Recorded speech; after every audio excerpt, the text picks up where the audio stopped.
Здравствуйте, вас приветствует помощник прокурора Янтиковского района Жестянкин Игорь Дмитриевич. Постановлением комиссии по делам несовершеннолетних и защите их прав при администрации Янтиковского района 13 июля 2017 года вынесено постановление о привлечении женщины к административной ответственности по части 1 статьи 5.35 Кодекса административных правонарушений Российской Федерации за ненадлежащее содержание и заботу о своем несовершеннолетнем ребенке.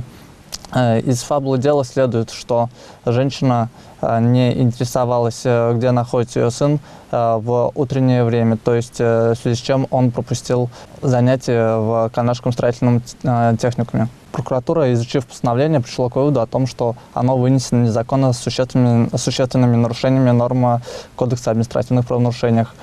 Так, женщина проживает отдельно от своего сына, сын проживает в настоящее время с отцом. Мать физически не могла звонить ему каждое утро и узнавать, находится он в техникуме или где-либо в другом месте. В связи с изложенным прокуратура района принесен протест на указанное постановление. Решением Урмарского районного суда протест прокурора удовлетворен, незаконное постановление отменено.